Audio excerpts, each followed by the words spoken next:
Cristo, né? A cruz do Calvário, ela é o ponto central do ministério do Senhor Jesus. Ele que veio com a missão predeterminada.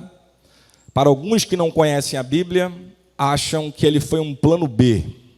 Mas em 1 Pedro, a gente sabe de que esse plano da redenção ele foi trilhado antes mesmo da existência, né, da terra, da humanidade. Porque nós não somos plano B.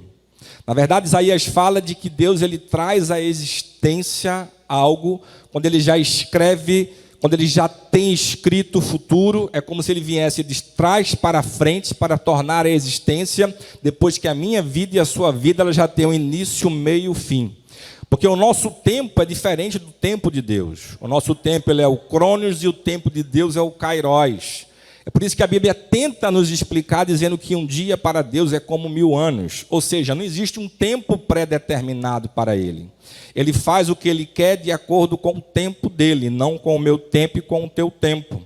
Então, o plano da redenção ele já existia porque Deus ele sempre quis que a gente estivesse próximo, pertinho, grudadinho ali nele. Por mais que Ele já sabia que quando Ele criasse o homem iria se afastar dele. E essa cruz de Cristo ela é o ápice do que se refere a esse propósito de Jesus aqui na terra. Ele tem uma referência e traz revelações muito grandes para a minha vida e para a sua vida.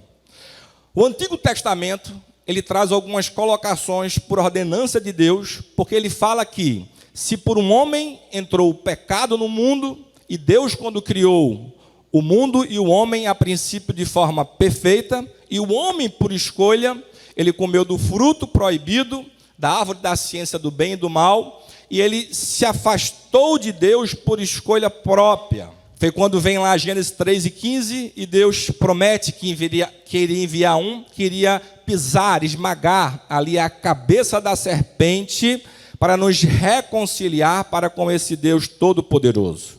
Mas se entrou o pecado, só existe perdão de pecado com derramamento de sangue.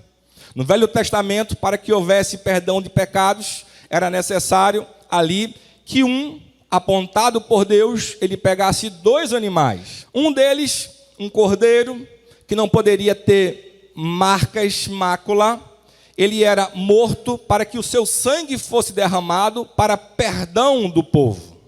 Isso era feito de tempo em tempo. E outro animal, ele recebia de forma simbólica os pecados daquelas pessoas que estavam ali, e era lançado no deserto. É por isso que vem a expressão do bode expiatório, para que ele pudesse sofrer as dores do pecado no deserto.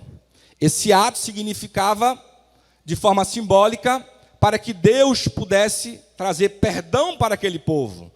No Novo Testamento, a gente tem a figura da pessoa do Cristo Jesus, que ele representa essas 2 figuras desses 2 animais. Ele é o Cordeiro Santo, imaculado, e aquele que receberia os pecados da humanidade.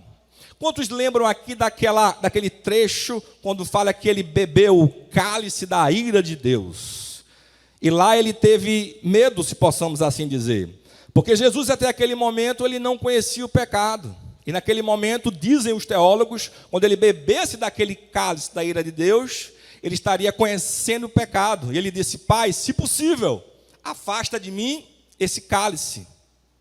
Ele toma aquele cálice, ele recebe naquele momento todos os pecados da humanidade, o meu e o seu, de que ainda não havíamos nascido, porque salvação é para todos, daquela época, do passado e do futuro, porque as promessas de Deus sempre são para essa geração e para a geração futura, porque Deus sempre se preocupa com o coletivo da humanidade.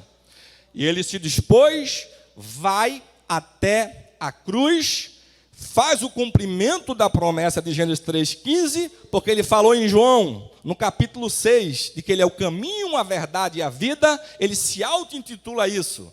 Ele é o caminho porque só Ele leva, reconcilia novamente ao Pai. Ele é a vida porque Ele nos dá vida em abundância novamente, porque estávamos esquecidos, largados, mortos no pecado. E só Ele pode nos trazer essa reconciliação para esse Deus Todo-Poderoso.